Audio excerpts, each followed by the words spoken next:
നമസ്കാരം. ഡിജിറ്റൽ യുഗത്തില് നമ്മുടെ കുട്ടികൾ ഒരുപാട് വെല്ലുവിളികൾ നേരിടുന്നുണ്ട്.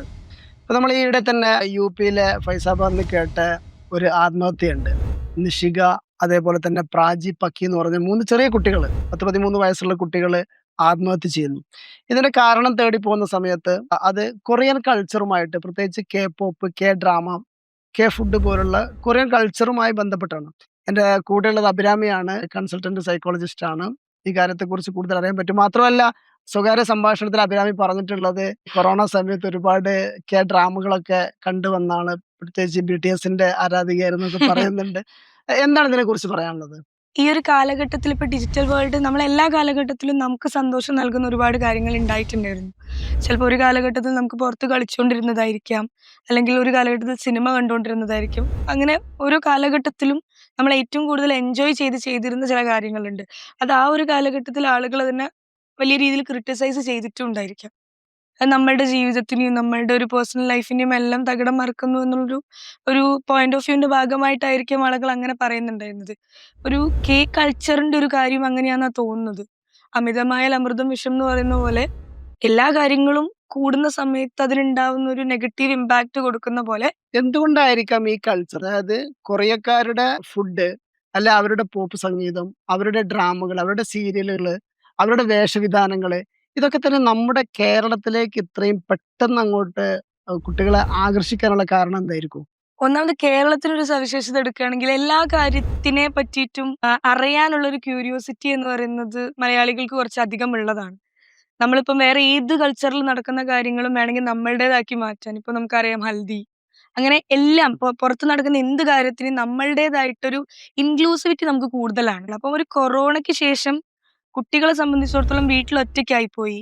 അല്ലെങ്കിൽ ഇപ്പം പാരന്റ്സ് ആണെങ്കിലും കുട്ടികളാണെങ്കിലും ആർക്കും ഒന്നും ചെയ്യാനില്ല. അപ്പൊ എന്ത് ചെയ്യുമെന്ന് ആലോചിക്കുന്ന സമയത്ത് എല്ലാം ചെയ്ത് കഴിഞ്ഞാലും സമയം ബാക്കിയാ. അപ്പൊ ഈ ഒരു കാര്യത്തിന്റെ മുകളിൽ നിന്നപ്പോഴാണ് ഡ്രാമാസ് ഒക്കെ ഏതോ കാലം മുതൽ വരുന്ന ഒരു സാധനമാണ്. പക്ഷെ കേരളത്തിൽ നമ്മളുടെ അടുത്തേക്ക് അത് അത്രത്തോളം എത്തിയിട്ടുണ്ടായിരുന്നില്ല. പക്ഷെ ഈ ഒരു കാലഘട്ടത്തിന് ശേഷം കുട്ടികൾ പതിയെ പതിയെ ഓരോ ആളുകളായിട്ട് കൂടുതലായിട്ട് സിനിമകൾ കാണാൻ തുടങ്ങി. സിനിമകൾ കണ്ട് പുതിയ പുതിയ സിനിമകൾ, പുതിയ ലാംഗ്വേജുകൾ എക്സ്പ്ലോർ ചെയ്യാൻ തുടങ്ങി. അപ്പൊ ഒരു കാലഘട്ടത്തിൽ ഈ കൊറിയയിലുള്ള ത്രില്ലർ സിനിമകൾക്കൊക്കെ ഭയങ്കര ഫാൻ ബേസ് ഉണ്ടായിരുന്നു. അന്ന് ഈ റൊമാന്റിക് ഫിലിംസിനും അല്ലെങ്കിൽ ഈ കെ പോപ്പ് തുടങ്ങിയിട്ടുള്ള കാര്യങ്ങൾക്ക് എത്രത്തോളം ഫാൻ ബേസ് ഉണ്ടായിരുന്നു എന്നറിയില്ല. പക്ഷെ ത്രില്ലർ സിനിമകൾക്ക് എല്ലാ കാലഘട്ടത്തിലും ഫാൻ ബേസ് ഉണ്ടായിരുന്നു. അങ്ങനെ കുറച്ചു കാലങ്ങൾക്ക് കൊറോണയ്ക്ക് ശേഷമായിരുന്നു എന്ന് തോന്നുന്നു പിന്നെ ഗ്രൂപ്പുകൾ രൂപപ്പെടുന്നു. കെ പോപ്പ് ആണെങ്കിലും വലിയ രീതിയിൽ തന്നെ പാട്ട് എന്നുള്ള രീതിയിൽ ബിടിഎസ് ആണെങ്കിലും ഇപ്പൊ ബ്ലാക്ക് പിങ്ക് ആണെങ്കിലും അങ്ങനെ ഒരു ഒരു അതാണ് ഏറ്റവും കൂടുതലായിട്ട് ആ ഒരു കാലഘട്ടത്തിൽ ഉയർന്നു വന്നിട്ടുണ്ടായിരുന്നത്. അപ്പൊ ഇതും കൂടി വരുന്നതോട് കൂടിയിട്ട് ഇതില് വളരെ കുറച്ച് എപ്പിസോഡുകളേ ഉള്ളൂ. അപ്പൊ ഈ വലിയൊരു മെഗാ സീരിയൽ കാണുന്ന ഒരു സാധനം കുട്ടികൾക്കില്ല. കുട്ടികൾക്കാണെങ്കിലും പാരന്റ്സ് അധികം കാണുന്നുണ്ടാവില്ല. പക്ഷെ വലിയ കുട്ടികളാണെങ്കിലും ചെറിയ കുട്ടികളാണെങ്കിലും അവർക്കിത് കുറച്ചുകൂടി ഒരു വിനോദോപാധിയായിട്ട് മാറി. അതായത് പെട്ടെന്ന് കണ്ടു തീർക്കാം. കൊറോണയ്ക്കൊക്കെ നമ്മളിത് ബിഞ്ച് വാച്ച് ചെയ്തിരുന്നു. അതായത് 16 എപ്പിസോഡ് ആണെങ്കിൽ ഒറ്റയടിക്ക് ഇരുന്നിട്ട് നമ്മൾ എന്ത് ചെയ്യും? 16 തീർക്കും. എപ്പിസോഡും കണ്ടു തീർക്കും. കാരണം ഇതിന്റെ ഒരു സവിശേഷത എന്ന് പറയുന്നത് കുറച്ചുകൂടി ട്വിസ്റ്റ് നല്ല രീതിയിൽ, അതായത് ഈ വലിച്ചു നീട്ടി കൊണ്ടുപോകുന്ന ഒരു ഏർപ്പാടില്ല. അപ്പൊ നമ്മളിപ്പോ ഒരു എപ്പിസോഡ് കണ്ടു കഴിഞ്ഞാൽ അത് അവസാനിപ്പിക്കുന്നത് അടുത്ത എപ്പിസോഡിലേക്കുള്ള ക്യൂരിയോസിറ്റി നിറച്ചുകൊണ്ടായിരിക്കും. അടുത്ത എപ്പിസോഡും നമുക്ക് പ്രെഡിക്റ്റ് ചെയ്യാൻ ചിലപ്പം പറ്റാത്ത രീതിയിലുള്ള ഒരു സാധനമായിട്ടായിരിക്കും എൻഡ് ചെയ്യുന്നത്. സ്വാഭാവികമായിട്ടും ഇപ്പം ഏറ്റവും കൂടുതൽ റൊമാന്റിക് ആണ് നമ്മൾ കണ്ടുകൊണ്ടിരിക്കുന്നത്. അതായിരുന്നു ഒരു സമയത്ത് ഭയങ്കര ബേസ്. അപ്പം ഈ പ്രപ്പോസ് ചെയ്തിട്ടുള്ള ഒരു ചെറുക്കൻ ഈ കുട്ടി ആക്സെപ്റ്റ്. അപ്പൊ ഈ കുട്ടി മുമ്പത്തെ ഒരു റിലേഷൻഷിപ്പിൽ ഭയങ്കരമായിട്ടുള്ള ബുദ്ധിമുട്ട് നേരിട്ടുള്ള ഒരു കുട്ടിയായിരിക്കും. അവളെയാണ് കൂടുതലായിട്ട് ഇതിലുള്ളത്. സിഇഒ പാവപ്പെട്ട പെൺകുട്ടി ഇവർ തമ്മിൽ പ്രേമത്തിലാകുന്നു. അല്ലെങ്കിൽ പണക്കാരിയായ പെൺകുട്ടി പാവപ്പെട്ട ചെറുക്കനുമായിട്ട് റിലേഷൻഷിപ്പിലാവുന്നു. ഇങ്ങനെ അപ്പൊ നമുക്ക് സ്വാഭാവികമായിട്ടും ഒരു ഒരു ഫാന്റസി ഉണ്ടാവും എല്ലാ മനുഷ്യന്മാർക്കും. നമ്മളുടെ ലൈഫ് എപ്പോഴും ഹാപ്പി ആയിട്ട് ജീവിക്കണം എന്നുള്ളതാണല്ലോ എല്ലാ മനുഷ്യന്റെയും ഒരു ജീവിതത്തിൽ ഏറ്റവും പരമപ്രധാനമായിട്ടുള്ള കാര്യം. അപ്പം നമ്മളെല്ലാവരും ചിലപ്പോൾ ആലോചിക്കുന്നു, നോക്കി നമ്മളുടെ ജീവിതം എന്തെങ്കിലും ഒരിക്കലും ഇങ്ങനെയൊക്കെ ആവുമായിരിക്കും. നമ്മളുടെ ജീവിതത്തിലേക്കും ഇതുപോലെ നമ്മളെയൊക്കെ അടിപൊളിയായിട്ട് നോക്കുന്നേ. അപ്പൊ ഇതിൽ കാണിക്കുമ്പോ ഒരു ഒരു ഭയങ്കര മാതൃകാപരമായിട്ടുള്ള ഒരു പുരുഷ കഥാപാത്രങ്ങളെയാണ് കൂടുതലായിട്ടും കാണിക്കുക.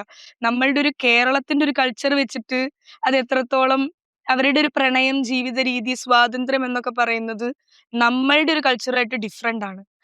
കുറച്ചും കൂടി ഫ്രീഡം ഇണ്ട് അവിടെ പെൺകുട്ടികൾക്കും അതില് മറ്റൊരു സംഗതി എന്താ വെച്ചിട്ടുണ്ട്, ഇപ്പൊ നമ്മള് കുട്ടികള് ആത്മഹത്യ ചെയ്ത സംഗതി, അതേപോലെ തന്നെ 2024 തോന്നുന്നുണ്ട്, തമിഴ്നാട്ടിലെ കാരൂരിൽ കുറച്ച് കുട്ടികള് അവരുടെ ആരാധന പാത്രങ്ങളായ ആളുകളെ കാണാൻ വേണ്ടി സോളിലേക്ക് ബോട്ടിൽ കയറി ഉം. യാത്ര ചെയ്യുന്നത് പറഞ്ഞ വാർത്ത വന്നിട്ടുണ്ട്. അപ്പൊ ഇത് ഒരു ഫിക്ഷൻ ആണ്, റിയൽ അല്ല എന്ന് അറിഞ്ഞിരിക്കെ തന്നെ, അല്ലെങ്കിൽ അതായിരിക്കെ തന്നെ കുട്ടികൾ എന്തുകൊണ്ടാണ് ഈ റിയാലിറ്റി മനസ്സിലാക്കാതെ ഇത്രയും അങ്ങോട്ട് പോകുന്നത്? ചേർത്ത് പറയാനുള്ളത് നമ്മളിപ്പോ കേരളത്തിലും ഇതേപോലെ ഫാൻഡം ഒക്കെ ഉണ്ട്. നമ്മുടെ പണ്ട് കാലത്ത് ഇവിടെയും ഉം. സിനിമാക്കാരൊക്കെ ആരാധിക്കുന്നവരൊക്കെ ഉണ്ട്. പക്ഷെ ആ അർത്ഥത്തിലുള്ള ഒരു ആരാധന മൂത്ത് ഈ തരത്തിലേക്ക് അങ്ങോട്ട് വല്ലാതെ അങ്ങോട്ട് ചെയ്യുന്നൊരു സംഭവമല്ല. ഇതെന്തുകൊണ്ടാണ് അങ്ങനെ വന്നിട്ടുണ്ടാവുക? ഇപ്പൊ ഈ കാര്യം ഇപ്പൊ ഞാൻ ആദ്യം പറഞ്ഞത് തന്നെയാണ്. അതായത് നമുക്കിത് അഡിക്ഷൻ ആയി മാറുമ്പോ ഉണ്ടാവുന്ന ചില ബുദ്ധിമുട്ടുകളുണ്ട്. ഇപ്പം ഇടയ്ക്കൊരു രസത്തിന് നമ്മള് ഒരു ടെൻഷനൊക്കെ വരുമ്പളോ, അല്ലെങ്കിൽ നമ്മളുടെ ഒരു ഹാപ്പിനെസ്സിന് വേണ്ടി നമ്മളൊരു ചിലപ്പോ ഒരു മദ്യം കുടിക്കുന്ന പോലെയല്ല. നമ്മൾ അത് വല്ലാണ്ട് അഡിക്റ്റ് ആയി കഴിയുമ്പം നമുക്കത് ഒഴിവാക്കിയിട്ടുള്ള ഒരു ജീവിതം ഇല്ല. ഉം. വിത്‌ഡ്രോവൽ സിംപ്റ്റംസ് കാണിക്കാൻ തുടങ്ങും. നമ്മൾ വിറയ്ക്കാൻ തുടങ്ങും. നമ്മൾ ദേഷ്യപ്പെടാൻ തുടങ്ങും. നമുക്ക് അത് ഇല്ലാണ്ട് പറ്റില്ല. ഇത് തന്നെയാണ് ഇവിടെയും സംഭവിക്കണത്. ഇപ്പൊ ഇതൊരു പാരന്റിങ്ങിന്റെയും കൂടി കാര്യം അവിടെ വരുന്നുണ്ട്. നമ്മളെ കുട്ടികൾക്ക് എത്രത്തോളം റിയൽ വേൾഡ് എന്താണ്? അല്ലെങ്കിൽ ഒരു ഫാന്റസി വേൾഡ് എന്താണ്? കഥ എന്താണ്? ഫിക്ഷൻ എന്താണ്? മിത്ത് എന്താണ്? റിയാലിറ്റി എന്താണ്? എന്നൊക്കെ മനസ്സിലാക്കി കൊടുക്കുന്നതില് പുതിയ കാലത്തെ പാരന്റ്സിന് എത്രത്തോളം പറ്റുന്നുണ്ട്ന്ന് അറിയില്ല. അതായത് ഒരു കാലഘട്ടത്തില് നമുക്ക് പുറത്തിറങ്ങിയിട്ട് കുറച്ച് കളിക്കാനുണ്ടായിരുന്ന ഒരു സാഹചര്യത്തില് കുട്ടികൾക്കൊരു സോഷ്യൽ ലൈഫ് എത്രത്തോളം കിട്ടുന്നുണ്ട്. അവരവരുടേതായിട്ടുള്ള വീടുകളില് കുറച്ചും കൂടി അവരുടേതായിട്ട് ഒതുങ്ങിപ്പോവാണ്. ഒരു സെൽഫ് സെൻട്രിക് ആയിട്ട് നമ്മളുടെ വീട്, നമ്മളുടെ കുടുംബം പാരന്റ്സും അങ്ങനെയാണല്ലോ പഠിപ്പിക്കുന്നത്.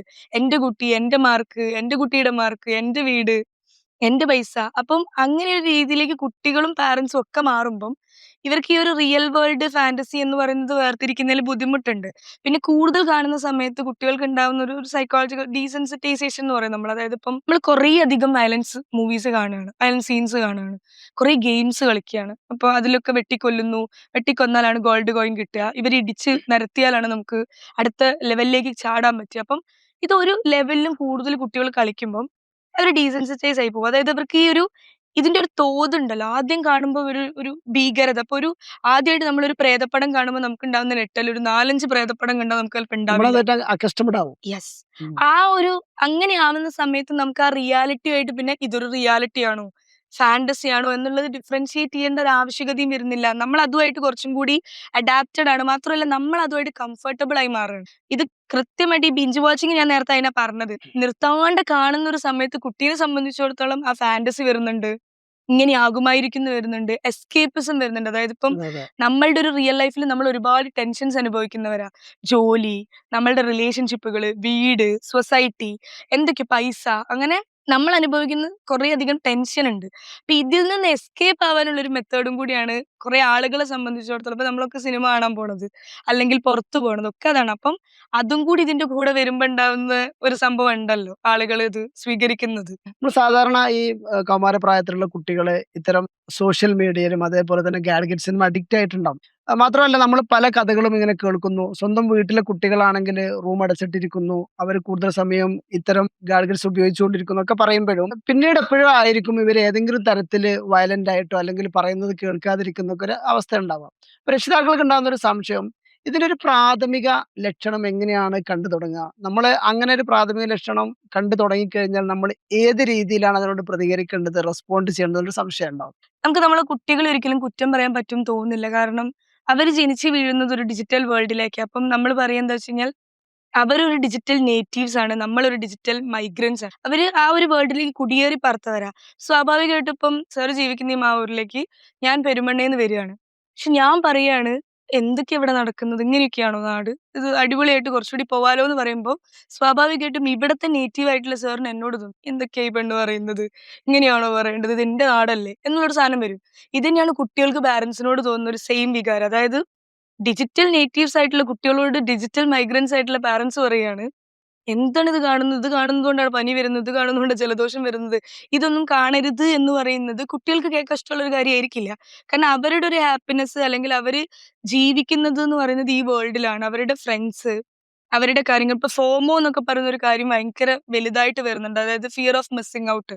കുട്ടികൾക്ക് അവരുൾപ്പെടുന്ന ഗ്രൂപ്പിൽ നിന്നും ഈ ഇൻസ്റ്റഗ്രാമിലും യൂട്യൂബിലും ഒക്കെ വരുന്ന ഇൻഫർമേഷൻ സെറ്റും മിസ്സായി പോയി കഴിഞ്ഞാല് നമ്മൾ അതിൽ നിന്നും ഔട്ടായി പോകുമോ എന്നുള്ള പേടി കുട്ടികളെയൊക്കെ അലട്ടുന്നുണ്ട്. അപ്പൊ ഇത്തിരിയൊക്കെ വലിയൊരു പ്രശ്നത്തിലൂടെ കുട്ടികൾ കടന്നു പോകുമ്പോൾ അവരൊരിക്കലും ഫോണ് മാറ്റിവെച്ച്, അല്ലെങ്കിൽ അവരുടെ ഒരു സോഷ്യൽ മീഡിയ മാറ്റി വെച്ചിട്ട് ജീവിക്കുക എന്ന് പറയുന്നത് ഇമ്പോസിബിൾ ആണ്. നടക്കുന്ന കാര്യമല്ല. പ്രാക്ടിക്കലി പോസിബിൾ അല്ല. അപ്പൊ നമുക്ക് ചെയ്യാൻ പറ്റുന്ന ഒരു കാര്യം എന്ന് പറയുന്നത് ഒരു ഡിജിറ്റൽ ഡയറ്റ് കുട്ടികളെ കൊണ്ട് എടുപ്പിക്കുക എന്നുള്ളതാണ്. ഇപ്പൊ നമ്മൾ തന്നെ ആലോചിച്ചാൽ മതി. കുട്ടികൾ നമ്മൾ വല്ലാണ്ട് പറയുന്നുണ്ട് അഡിക്റ്റഡ് ആണ് എന്നുള്ളത്.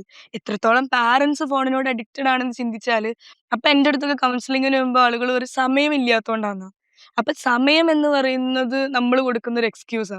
സമയമൊക്കെ നമ്മൾ എല്ലാ കാര്യത്തിനും ഉണ്ടാക്കുന്നുണ്ട്. അപ്പം ക്വാണ്ടിറ്റി ഓഫ് ടൈമിനേക്കാളും കൂടുതൽ ഇപ്പൊ നമുക്ക് കുട്ടികൾക്ക് 1 മണിക്കൂർ 2 മണിക്കൂർ കൊടുക്കാൻ പറ്റുന്നില്ല. എന്നാലും ക്വാളിറ്റി ഓഫ് ടൈം നമ്മൾ കൊടുക്കുന്ന അരമണിക്കൂർ എത്രത്തോളം ക്വാളിറ്റി വൈസ് നമുക്ക് കൊടുക്കാൻ പറ്റുന്നുണ്ട്. അതിനെപ്പറ്റി മാത്രം നമ്മൾ ചിന്തിച്ചാൽ മതി. പിന്നെ ഫോൺ യൂസ് ചെയ്യുന്ന ഒരു കുട്ടിയെ സംബന്ധിച്ചിടത്തോളം നമുക്കറിയാം. ജനിച്ചു വീഴുന്ന ഒരു കുട്ടിക്ക് ഫോൺ എന്താണ്? സൊസൈറ്റി എന്താണ്? ഇതെന്താണ്? മറ്റേതെന്താണ്? ഇതിനെപ്പറ്റിയൊന്നും അറിയില്ല. അവൻ വളർന്നു വരുന്നതിനോടൊപ്പം ഒരു ഒബ്സർവേഷണൽ ലേണിംഗ്, മോഡലിംഗ് എന്നൊക്കെ പറയുന്ന ഒരു പ്രോസസ്സ് വഴിയാണ് കുട്ടി ഇത് മുതിർന്നവർ ചെയ്യുന്നത് കാണുന്നു, കുട്ടി പഠിക്കുന്നു. അങ്ങനെ അങ്ങനെ കുട്ടി ആർജിച്ചെടുക്കുന്ന കുറെ കഴിവുകൾ നമ്മൾ പഠിപ്പിച്ചു കൊടുക്കുന്നതൊന്നുമല്ല. ഒബ്സർവ് ചെയ്ത് പഠിക്കുന്ന കുറെ കാര്യമുണ്ട്. ഇവൻ വളർന്നു വരുമ്പം നിരന്തരമായിട്ട് ഫോൺ യൂസ് ചെയ്തുകൊണ്ടിരിക്കുന്ന ഒരു അമ്മേനെയും അച്ഛനെയും കാണുന്നു. അവന്റെ കൂടെ സ്പെൻഡ് ചെയ്യാൻ സമയമില്ലാത്ത ആളുകളെ അവനൊന്ന് ചെറുതായിട്ടൊന്ന് അടങ്ങാതിരിക്കുമ്പോഴത്തേക്കും എന്ത് ചെയ്യും? ഒരു 2 മിനിറ്റ് അടങ്ങിയിരിക്കുന്നു പറഞ്ഞ് നമ്മൾ അവന് എന്ത് ചെയ്യും? ഫോൺ കൊടുക്കും. അപ്പൊ അവൻ എന്ത് കാണുന്നു എന്നുള്ളത് നമ്മൾ മോണിറ്റർ ചെയ്യില്ല. എൻ്റെ അടുത്ത് പല പാരന്റ്സ് അത് പറഞ്ഞിട്ടുണ്ട്. അതായത് കുട്ടിക്ക് ഫോണൊക്കെ കൊടുത്തിട്ട് വന്ന് കഴിയുന്ന സമയത്ത് പിന്നെ ഒരു ലെവലിലെത്തി കുട്ടി വർത്തമാനമൊന്നും പറയാതിരിക്കുമ്പോഴാണ് പാരന്റ്സ് റിയലൈസ് ചെയ്യുന്നത്, ഓ ഞങ്ങൾ അന്ന് ചെയ്ത ഇത്ര വലിയ അബദ്ധമായിരുന്നു. 2, 3 വയസ്സിൽ ഫോൺ കൊടുക്കരുതായിരുന്നു. അപ്പൊ ആ സമയത്ത് തന്നെ കുട്ടീനോട് കുറെ വർത്താനമൊക്കെ പറഞ്ഞ് അവന്റെ ഒരു ഡെവലപ്മെന്റ് സ്റ്റേജ് ഉണ്ടല്ലോ, ആ ഒരു മൈൽ സ്റ്റോൺസ് ക്ലിയർ ആക്കുന്നവരെ കുട്ടിക്ക് അത് കൊടുക്കാതിരിക്കുക എന്ന് പറയുന്നൊരു മിനിമം മര്യാദ അത് പാരന്റ്സ് കാണിക്കണം. അപ്പൊ അത് ചെയ്യാതെ ഒരു ഘട്ടത്തിലെത്തിയിട്ട് കുട്ടി ഫോണിന് അഡിക്റ്റ് ആയെന്ന് പറയുമ്പോ അത് എനിക്ക് ചിരിയാ വരാറ് സാധാരണ. കാരണം പറയുന്നതിൽ ഒരു ലോജിക്കലി ഒരു റീസൺ ഇല്ല. കാരണം രക്ഷിതാക്കൾ തന്നെയാണ് കുട്ടികളെ ഈ ഒരു അഡിക്ഷനിലേക്ക് കൊണ്ടെത്തിച്ചത്. പക്ഷെ അങ്ങനെ എത്തിക്കഴിഞ്ഞു. ഇപ്പം കുട്ടികൾക്ക് 16, 17 വയസ്സായി പ്ലസ് ടുവിന്റെ ഒക്കെ പ്രായം എത്തിക്കഴിഞ്ഞ സമയത്ത് ഒരു കുട്ടി ഇത്തരം കാര്യങ്ങളിൽ അഡിക്റ്റ് ആയി എന്ന് എങ്ങനെ മനസ്സിലാക്കാൻ പറ്റും ഞാൻ ചോദിച്ചത്? ഫോണ് അവൻ പുറത്തുള്ള വേൾഡുമായിട്ട് അവനൊട്ടും ബന്ധം ഉണ്ടായിരിക്കില്ലല്ലോ. അതെ. ഇതിലായിരിക്കും വിളിച്ചാ കേൾക്കില്ല. ഉം. ഫോണ് വാങ്ങുമ്പോഴത്തേക്കും നമ്മളൊക്കെ പറയും ഒരു അരമണിക്കൂർ ഇത് ഒഴിവാക്കാൻ നമ്മൾ ആരും പറയാറില്ല. ഉം. നമ്മള് തെറപ്പിക്കൊക്കെ പോണ സമയത്ത് ഡിജിറ്റൽ ഡയറ്റ് എടുക്കുക എന്നുള്ളതിന്റെ അർത്ഥം ഡയറ്റ് എന്ന് പറഞ്ഞാൽ എന്താ? കൺട്രോൾ ചെയ്യുക എന്നുള്ളത്. അല്ലാണ്ട് ഒഴിവാക്കുക മൊത്തത്തിൽ ഫുഡ് ഒഴിവാക്കുക എന്നുള്ളതല്ലല്ലോ. അപ്പൊ നമ്മൾ അവരോട് പറയാറുള്ളത് നിങ്ങളിപ്പോ ഒരു 1 1/2 മണിക്കൂർ 5 മണിക്കൂർ ഫോൺ നിരന്തരമായിട്ട് ഉപയോഗിക്കുന്ന കുട്ടീനോട് അത് 2 മണിക്കൂർ ഉപയോഗിക്കൂ. എന്നിട്ട് വാങ്ങി വെക്കൂ എന്നാ പറയാ. പിന്നെ ഇപ്പൊ ഒരു 1 മണിക്കൂറാണെങ്കിൽ അരമണിക്കൂർ ഉപയോഗിക്കാൻ കൊടുക്കൂ. അല്ലാണ്ട് ഉപയോഗിക്കരുത് എന്നുള്ളത് പറയുന്നത് പോസിബിൾ അല്ല. അപ്പൊ ഈ കുട്ടി ഇത് ചെയ്യുന്ന സമയത്ത് പ്രധാനമായിട്ടും ഇവൻ കാണിക്കാൻ സാധ്യത ഉള്ളതെന്ന് പറയുന്നത് ഈ പറഞ്ഞ പോലെ കുട്ടീന്റെ കയ്യിൽ നിന്ന് ഇത് പിടിച്ചു വാങ്ങുമ്പം ഞാൻ നേരത്തെ പറഞ്ഞ ഒരു വിത്ഡ്രോവൽ സിംപ്റ്റംസ് എന്നൊക്കെ നമ്മൾ പറയും. അഡിക്ഷനിലാണ് അത് കാണിക്കുക. അത് കുട്ടി കാണിക്കാൻ തുടങ്ങും. അവൻ ദേഷ്യം കാണിക്കാൻ തുടങ്ങും. അവൻ അനുസരണക്കേട് കാണിക്കാൻ തുടങ്ങും. ചിലപ്പം ഇത് നിരന്തരാവുന്ന സമയത്ത് ഉപദ്രവിക്കാൻ തുടങ്ങും. വീട് വിട്ടു പോവണം എന്ന് അവന് ചിലപ്പം തോന്നും. അത്തരം വാർത്തകൾ നമ്മൾ ഒരുപാട് കേട്ടതാണ്. നമ്മുടെ അടുത്ത പ്രദേശത്ത് തന്നെ അങ്ങനെ ഒരു സംഭവം വാർത്ത വന്നിട്ടുണ്ട്. ഒരു അതെ. കുട്ടിയോട് ഒരു രാത്രി ഫോൺ വാങ്ങി വെച്ചു. പിറ്റേ ദിവസം കുട്ടിയെ കാണുന്നില്ല.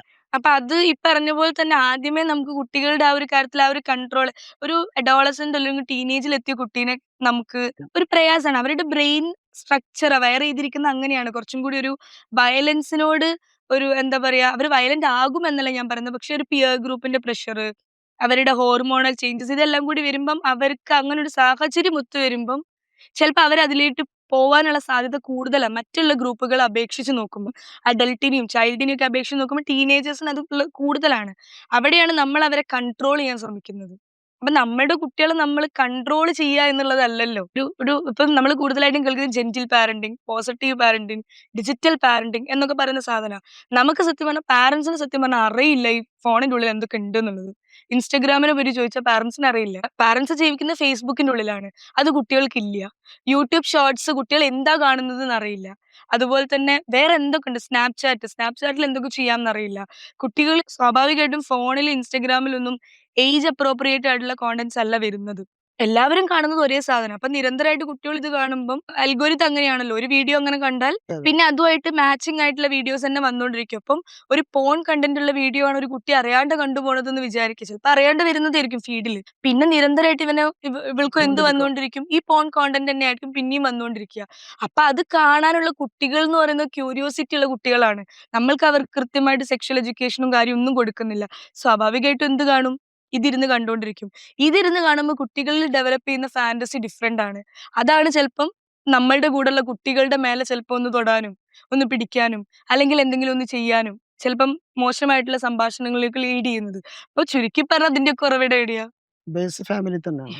അതായത് അവിടുന്ന് ഒരു ഗൈഡ് ലൈൻ കൊടുക്കാൻ നമുക്ക് പറ്റുന്നില്ല എന്നുള്ളത്. അതെങ്ങനെയാ കൊടുക്കുക? നമ്മളതിനെപ്പറ്റി അവെയർ ആയിരിക്കണം എന്നുള്ളതാണ്. അപ്പൊ നമുക്കൊരു ഡിജിറ്റൽ അവെയർനെസ് എത്രത്തോളം ഉണ്ട്, അല്ലെങ്കിൽ ഒരു ഡിജിറ്റൽ ലിറ്ററസി പാരന്റ്സിന് എത്രത്തോളം ഉണ്ട്? അത് വെറുതെ ഈ ഫോണിൽ കോൾ ചെയ്യുക, വാട്സാപ്പ് നോക്കുക, ഫോട്ടോസ് അയക്കുക എന്നുള്ളതിലുപരി എന്തൊക്കെ ഉണ്ട് ഇതിന്റെ ഉള്ളിൽ? എങ്ങനെയാണ് നമ്മളുടെ കുട്ടികൾക്ക് കൃത്യമായിട്ട് നമ്മള് ബ്രഷ് ചെയ്യുന്നതും, കുളിക്കുന്നതും, അല്ലെങ്കില് ഡ്രസ്സ് ഇടുന്നതും, ബട്ടൺ ഇടുന്നതും ഒക്കെ നമ്മൾ പറഞ്ഞു കൊടുക്കുന്നില്ലേ? പറഞ്ഞു കൊടുക്കാറുണ്ട്. അതുപോലെ നമ്മൾക്ക് എന്തുകൊണ്ട് നമ്മളെ കുട്ടികൾക്ക് ഡിജിറ്റൽ ആയിട്ടുള്ള കാര്യങ്ങൾ പാരന്റ്സിന് അത്ര അവബോധമില്ല. ഒരു കൗമാര പ്രായത്തിലുള്ള ഒരു കുട്ടിക്ക് കാര്യങ്ങളെ കുറിച്ച് അവയർനെസ് ഒക്കെ കിട്ടിയിട്ടുണ്ട്. ഈ പീർ ഗ്രൂപ്പിന്റെ പ്രഷറിൽ നിന്നും അതേപോലെ തന്നെ ഡിജിറ്റൽ വേൾഡിന്റെ പ്രഷറിൽ നിന്നൊക്കെ ഒന്ന് മാറി നിൽക്കണം എന്നൊരു കുട്ടിക്ക് തോന്നിക്കഴിഞ്ഞാൽ അത് എത്രത്തോളം ഇന്നത്തെ സാഹചര്യത്തില് കഴിയും? ഇനി അങ്ങനെ ഒരു കുട്ടിക്ക് അങ്ങനെ തോന്നിക്കഴിഞ്ഞാൽ അവർക്ക് എങ്ങനെ ഇതൊന്ന് വിഡ്രോ ചെയ്യാൻ പറ്റും? ടീനേജിന്റെ ഏറ്റവും വലിയ സവിശേഷത എന്ന് പറയുന്നത് പിയർ ഗ്രൂപ്പിന്റെ കൂടെ അവർ ഏറ്റവും കൂടുതൽ ഇൻവോൾവ് ആയിരിക്കും എന്നുള്ളതാണ്. ആണ്. നാച്ചുറൽ ആണ്, ഭയങ്കര നാച്ചുറൽ. ഇതിൽ ഇപ്പൊ പറയാൻ ഉദ്ദേശിക്കുന്ന ഒരു കാര്യം, നമ്മൾ കുട്ടികളായിട്ട് അറ്റാച്ച് ചെയ്യുന്നതുകൊണ്ട്, ഐ മീൻ റിലേറ്റഡ് ആയതുകൊണ്ട് ഇത് ഇതിന്റെ കൂടെ അറ്റാച്ച് ചെയ്ത് പറയാൻ ഞാൻ, നമ്മുടെ പാരന്റ്സിന് ഒരു സവിശേഷത ഉണ്ട്. എല്ലാ കുട്ടികളുടെയും പാരന്റ്സ് എന്താ വിചാരിക്കുക വെച്ചാൽ എന്റെ കുട്ടി ഏറ്റവും ബെറ്റർ ആവണം അതെ, എന്നുള്ളതായിരിക്കും. അതെ, അതെ. അപ്പൊ നമ്മൾ ഉണ്ടാക്കി വെച്ചിട്ടുള്ള ഒരു നോർമൽ കുട്ടികൾ എന്ന് പറയുന്ന ഒരു കാറ്റഗറി ഉണ്ട്. അവർ ചിലപ്പോൾ അടങ്ങിയിരിക്കുന്ന, എല്ലാവരും പറയുന്നത് അനുസരിക്കുന്ന, നന്നായി പഠിക്കുന്ന, നല്ല രീതിയിൽ ആളുകളോട് പെരുമാറുന്ന ഒക്കെ കുട്ടികളായിരിക്കും. നമ്മളുടെ കുട്ടി ചിലപ്പം ഈ ക്യാരക്ടറിസ്റ്റിക്സ് ഒന്നും ഉള്ള ഒരു കുട്ടിയായിരിക്കില്ല. അവൻ ചിലപ്പോൾ പഠിത്തത്തിൽ അത്ര നല്ലതായിരിക്കില്ല. ആളുകളോട് ചിലപ്പം ഭയങ്കര അടിപൊളിയായിട്ട് പെരുമാറാൻ അവൻ അറിയണ്ടാവില്ല. അവന് എല്ലാ കാര്യത്തിലും ഫസ്റ്റ് പ്രൈസ് കിട്ടിക്കൊള്ളണം എന്നില്ല. അപ്പൊ നമ്മൾ ഈ കുട്ടീനെ എന്ത് ചെയ്യാണ്? ഈ നോർമൽ കാറ്റഗറിയിലേക്ക് ഫിറ്റ് ചെയ്യാൻ വേണ്ടി നിർബന്ധിക്കുകയാണ്. അപ്പൊ ഇവൻ എന്താണോ അത് ഇവന് സത്യം പറഞ്ഞാൽ എക്സ്പ്രസ് ചെയ്യാനുള്ള ബുദ്ധിമുട്ട്. അപ്പം ഈ ഒരു ഭയങ്കര ഫോഴ്സ്ഫുൾ ആയിട്ട് ഇത് ചെയ്യിപ്പിക്കുമ്പോൾ ഈ കുട്ടീനെ സംബന്ധിച്ചിടത്തോളം അത് ബുദ്ധിമുട്ടാണ്, പാരന്റ്സിനെ സംബന്ധിച്ചിടത്തോളം അത് ബുദ്ധിമുട്ടാണ്. നമ്മളെ കുട്ടീനെ കുട്ടിയായിട്ട് അക്സെപ്റ്റ് ചെയ്താൽ മതി. എങ്ങനെയാണോ ആ കുട്ടി, ആ കുട്ടീനെ ആ കുട്ടിയായിട്ട് അക്സെപ്റ്റ് ചെയ്യുമ്പോൾ അവന് പാരന്റ്സിനോട് കുറച്ചുകൂടി അറ്റാച്ച്മെന്റ് തോന്നും. ഓപ്പൺ കമ്മ്യൂണിക്കേഷൻ നടക്കും. ഇപ്പൊ നേരത്തെ പറഞ്ഞൊരു കേസിൽ പിയർ ഗ്രൂപ്പിന്റെ ഒരു കാര്യം എടുക്കുകയാണെങ്കിൽ, ഒരു കാലം വരെ കുട്ടികൾ പാരന്റ്സുമായിട്ട് ഭയങ്കര അറ്റാച്ച്ഡ് ആയിരിക്കും. എല്ലാ കാര്യവും എന്ന് പറയും, പാരന്റ്സിന്റെ കൂടെ പുറത്തു പോവുള്ളൂ, പെർമിഷൻ ഇല്ലാണ്ട് കാര്യങ്ങൾ ചെയ്യില്ല. ഒരു കാലഘട്ടം കഴിയുമ്പോൾ, ഒരു ടീനേജിലൊക്കെ എത്തുമ്പോൾ കുട്ടികൾ പാരന്റ്സിൽ നിന്നും കുറച്ച് നകലും. അത് പാരന്റ്സിന് ഇഷ്ടമില്ലാത്തതുകൊണ്ടല്ല. ചിലപ്പോൾ അപ്പോഴായിരിക്കും തിരിച്ചു പറയുന്നത്, ദേഷ്യപ്പെടുന്നത്. ഒരു ഹോർമോണൽ ഭയങ്കര നോർമൽ. ഇപ്പൊ കൗൺസിലിങ്ങിന് വരുമ്പം ടീനേജിലുള്ള കുട്ടികളെയും കൊണ്ട് വരുന്ന പാരന്റ്സിന്റെ സെയിം എല്ലാവർക്കും ഒരേ കൺസേൺ ആ. ദേഷ്യം, വാശി, പറഞ്ഞാൽ അനുസരിക്കായിക, പഠിക്കാത്ത കാര്യം. ഇതാണ് എല്ലാവർക്കും പറയാനുള്ളത്. ഇത് ക്വൈറ്റ് നോർമൽ ആണ്, ഭയങ്കര നാച്ചുറൽ ആയിട്ട്. കാരണം ഹോർമോണൽ ചേഞ്ചസ് ഉണ്ടാകും നമ്മളുടെ കുട്ടിക്ക് എന്നുള്ളത്. അതായത് എല്ലാം പറയുന്നത് കേട്ടോണ്ടിരുന്ന ഒരു കുട്ടി, ഈ അമ്മ പറയുന്നതേ കുട്ടി കേൾക്കുള്ളൂ. പെട്ടെന്ന് ഒരു ദിവസം ഇവൻ കേൾക്കുന്നില്ല, ഇവൻ ഫ്രണ്ട്സിന്റെ കൂടെ പോണം എന്ന് പറയുന്നു, ഇവൻ പുറത്തു പോകണം, അത് വാശി പിടിക്കുന്നു. അമ്മയ്ക്ക് ആക്സെപ്റ്റ് ചെയ്യാൻ പറ്റുന്നില്ല. ഉം. ആലോചിച്ച് നോക്കൂ, നമ്മുടെ കുട്ടീന്റെ ഒരു ട്രാൻസിഷൻ പീരീഡിനെ ആക്സെപ്റ്റ് ചെയ്ത് അവനെ സപ്പോർട്ട് ചെയ്യാ വേണ്ടത്. പക്ഷെ അത് ഇവർക്ക് എന്ത് ചെയ്യാൻ പറ്റുന്നില്ല, ആക്സെപ്റ്റ് ചെയ്യാൻ പറ്റുന്നില്ല. ഇവരെന്താ വിചാരിക്കുന്നത്, ഇവരുടെ കൺട്രോളില് ആ കുട്ടി എല്ലാ കാലവും നിക്കണം എന്ന്. അത് നടക്കില്ലല്ലോ, ഒരിക്കലും നടക്കില്ല. ആ കുട്ടീൻ്റെതായിട്ടുള്ള സോഷ്യൽ എൻവയോൺമെന്റ് എക്സ്പ്ലോർ ചെയ്യണം. അവൻ അതിൽ നിന്നും പഠിക്കാനില്ല. അല്ലാണ്ട് ഏത് കാലവും നമുക്ക് ഫാമിലി എന്ന് പറയുന്ന ഒരു സെറ്റിംഗിൽ മാത്രം നിൽക്കാൻ പറ്റില്ല. അതിലൂടെ അവനൊന്നും പഠിക്കുന്നുമില്ല. അവൻ കൂടുതൽ സ്ഥലങ്ങൾ എക്സ്പ്ലോർ ചെയ്ത് അവന്റെ സോഷ്യൽ സർക്കിൾ വലുതാക്കി വലുതാക്കി കൊണ്ടുവരുമ്പോഴാണല്ലോ ഡെവലപ്മെന്റ്, ഒരു സോഷ്യൽ ഡെവലപ്മെന്റ് ക്ലിയർ ആവുന്നത്. അപ്പൊ ആ പിയറിന്റെ അടുത്തുനിന്ന് പല അമ്മമാരും പറയും, ഞങ്ങൾ ഇവരെ തെറ്റിക്കാനൊക്കെ നോക്കിയിട്ടുണ്ട്, ഫ്രണ്ട്സിനെ തമ്മിൽ തെറ്റിക്കാൻ നോക്കി, ഫ്രണ്ട്സ് ആണ് വഷളാക്കുന്നത്. അപ്പൊ ഞാനിങ്ങനെ ആലോചിക്കും, അവന്റെ കംഫർട്ട് സോണിൽ നിന്നും അവൻ എന്ത് ചെയ്യാ, നമ്മള് പിടിച്ചു മാറ്റി. ശരിയാണ്, മോശം കൂട്ടുകെട്ടാണ് നമുക്ക് തിരിച്ചറിഞ്ഞ് കഴിഞ്ഞാല് നമ്മൾ അവനെ അതിൽ നിന്നും പുറത്തേക്ക് കൊണ്ടുവരണം, അവളെ അതിൽ നിന്നും പുറത്തേക്ക് കൊണ്ടുവരണം. അല്ലാത്ത പക്ഷം നമ്മളുടെ ഫ്രണ്ട്സിനോട് കുറച്ച് കൂടുതൽ അറ്റാച്ച്മെന്റ് കാണിക്കുന്നു എന്നുള്ളത് കൊണ്ട് നമ്മളുടെ കുട്ടി അത്ര മോശക്കാരനാവുന്നില്ല. അത് ഇല്ലാതിരിക്കുമ്പം അതുണ്ടല്ലോ. ഇപ്പൊ ഇൻട്രോവേർട്ട് എക്സ്ട്രോവേർട്ട് എന്ന് പറയുന്ന കാറ്റഗറി ആണെങ്കിൽ നമ്മൾ അതിനെ അങ്ങനെ കണ്ടാൽ മതി. അധികം ആളുകളുമായിട്ട് മിങ്കിൾ ചെയ്യാത്ത കുട്ടികളുണ്ടാവും, അത് അവരുടെ ക്യാരക്ടറിസ്റ്റിക്സ് ആണ്, അതിനെ അങ്ങനെ കാണാം. അല്ലാണ്ട് മിങ്കിൾ ആവുന്ന കുട്ടികളെ നമ്മൾ ഇതിൽ നിന്നും പറിച്ച് നമ്മളുടെ കൺട്രോളിലേക്ക് കൊണ്ടുവരാൻ ശ്രമിക്കുമ്പം കുട്ടികൾ അത് കൂടുതൽ എന്താവുക ചെയ്യുന്നത്, അപ്പൊ വയലന്റ് ആവും. ചില വീടുകളിലെ രക്ഷിതാക്കളൊക്കെ പറയാറുണ്ട്, എന്റെ മകന് വീട്ടിലേതെങ്കിലും ഗസ്റ്റ് വന്നിട്ടുണ്ടെങ്കിൽ, അതിഥികൾ വന്നിട്ടില്ല, അവരോട് മിണ്ടാറില്ല, വീട്ടിൽ വാതിലടച്ചിരിക്കാന്നൊക്കെ പറയും. അത്ര സന്ദർഭങ്ങളില് ഇവരെ പഴി പറയാറുണ്ട്. ആ സമയത്ത് എന്താണ് ചെയ്യേണ്ടത്? ഒന്നെങ്കിൽ ഈ കുട്ടീന്റെ ഒരു പേഴ്സണാലിറ്റി എന്ന് പറയുന്ന ഒരു സംഭവം ഉണ്ട്. അതായത് ഇപ്പം നമ്മൾ ഈ കുട്ടീനെ വളർത്തിയിട്ടുള്ളത് പുറത്തൊന്നും വിടാതെ, മറ്റു കുട്ടികളുടെ കൂടെ കളിക്കാതെ, അങ്ങനെ ഉണ്ടല്ലോ. ഒരു കാലഘട്ടത്തിൽ നമ്മൾ വിടില്ല, കുട്ടികളുടെ കൂടെ കളിക്കാൻ വിടില്ല, ചളിയിൽ കളിക്കാൻ വിടില്ല, മണ്ണിൽ കളിക്കാൻ വിടില്ല. നമ്മൾ നമ്മളെ കുട്ടീനെ വീട്ടിന്റെ ഉള്ളിൽ മാത്രം ഇട്ട് വളർത്തും. നമ്മളുമായിട്ട് മാത്രമേ ഈ കുട്ടിക്ക് എന്തുള്ളൂ, കോണ്ടാക്ട് ഉള്ളൂ. അപ്പൊ ഈ കുട്ടി സ്വാഭാവികമായിട്ടും നമ്മളുമായിട്ട് ഭയങ്കര അറ്റാച്ച്ഡും ആയിരിക്കും. അവന് പുറത്തുനിന്ന് ഒരാൾ വരുമ്പം, ഇപ്പൊ സെലക്റ്റീവ് മ്യൂട്ടിസം എന്നൊക്കെ പറയുന്ന സാധനം ഉണ്ട്. ഉം. അതായത് വീട്ടിലൊക്കെ നന്നായിട്ട് ചിലപ്പോൾ വർത്താനം പറയും, പുറത്തിറങ്ങി സംസാരിക്കാൻ പേടിയായിരിക്കും. എന്തോ ഒരു സൈക്കോളജിക്കൽ ഫാക്ടർ അതിന്റെ പിറകിൽ ഉണ്ടാവും. ആരോ എന്തോ പറഞ്ഞതിന്റെ ബേസിലൊക്കെ വരുന്ന. അതുപോലെ തന്നെ കുട്ടികൾ ഇൻട്രോവേർട്ട്, എക്സ്ട്രോവേർട്ട്, ആംബിവേർട്ട് ഒക്കെ ഉണ്ട്. അതായത് നന്നായി സംസാരിക്കുന്നവരുണ്ട്. അത് അവരുടെ പേഴ്സണാലിറ്റിയാണ്. ഇൻട്രോവേർട്ട് ഉണ്ട്. അപ്പൊ നമ്മൾ ഇൻട്രോവേർട്ടിനെ എപ്പോഴും കുറ്റപ്പെടുത്തിയിട്ടാ പറയുക. അവൻ ഇൻട്രോവേർട്ട്, അവൻ ഇൻട്രോവേർട്ട്. ഇൻട്രോവേർട്ട് എന്ന് പറയുന്ന ഒരാളുടെ പേഴ്സണാലിറ്റിയാണ്. അതിനെ അങ്ങനെ കണ്ടാൽ മതി എന്ന് ചിന്തിക്കാൻ മാത്രമുള്ളതിലേക്ക് നമ്മൾ പോയിട്ടില്ല. നമ്മൾ ഭയങ്കര ഇതൊക്കെ പറയുമെങ്കിൽ കൂടി. അപ്പം അതുകൊണ്ടായിരിക്കാം മേ ബി ആ കുട്ടി സംസാരിക്കാത്തത്. പിന്നെ ഒരു കാര്യം, സോഷ്യലൈസേഷന്റെ കുറവുണ്ടാവും. ചില കുട്ടികളിൽ അങ്ങനെ ഒരു പ്രശ്നം കാണാറുണ്ട്. ഇപ്പൊ കൗൺസിലിങ്ങിനൊക്കെ വരുമ്പോൾ സോഷ്യലൈസേഷൻ കുറവാണ്. നമ്മള് ചോദിക്കാറുണ്ട്, കുട്ടികൾ നന്നായിട്ട് മറ്റു കുട്ടികളുടെ കൂടെ കളിക്കുവോ? ആളുകൾ വരുമ്പളും അല്ലെങ്കിൽ അവർ നന്നായിട്ട് സോഷ്യലൈസ് ചെയ്യോ? അപ്പൊ നന്നായിട്ട് മിണ്ടും, നന്നായിട്ട് സംസാരിക്കും. ചില ആളുകൾ അത് ഉണ്ടാവില്ല. അപ്പൊ അവർക്ക് സോഷ്യൽ ട്രെയിനിങ് കൊടുക്കുക എന്നുള്ളതാണ് നമുക്ക് ചെയ്യാനുള്ളത്. ഡിജിറ്റൽ വേൾഡ് വന്ന് അതിൽ കൂടുതൽ കണക്റ്റഡ് ആയതിനു ശേഷമാണ് അങ്ങനെ വന്നിട്ടുള്ള കൂടുതൽ കുട്ടികൾ. നമുക്ക് അങ്ങനെ ഒരു ജനറലൈസ് ചെയ്തിട്ടുള്ള അഭിപ്രായത്തിലേക്ക് എത്താനൊന്നും പറ്റില്ല. കാരണം അങ്ങനത്തെ സ്റ്റഡീസ് ഒന്നും ഇല്ല. പക്ഷെ നമുക്ക് പറയാൻ പറ്റും, കുട്ടികൾ ഒരു ഡിജിറ്റൽ വേൾഡിലാകുന്ന സമയത്ത് അവർ അവരുടേതായിട്ടുള്ള ഒരു ലോകത്താണ്. സ്വാഭാവികമായിട്ടും ഒരു സാമൂഹ്യ ജീവിയായ മനുഷ്യന് മനുഷ്യന്മാരോട് വർത്താനം പറയാണ്ട് ജീവിക്കാൻ പറ്റില്ല. പക്ഷെ കുട്ടികളെ സംബന്ധിച്ചിടത്തോളം അവർ ഓൺലൈനിൽ സംസാരിക്കുന്നുണ്ട്. നമുക്ക് അവരൊരു മനുഷ്യനുമായിട്ട് അറ്റാച്ച്ഡ് അല്ലാണ്ട് ജീവിക്കുന്നു എന്ന് നമുക്ക് പറയാൻ പറ്റില്ല. ഈ ഒരു ഫിസിക്കൽ കോൺവെർസേഷൻ നടക്കുന്നുണ്ടാവില്ല.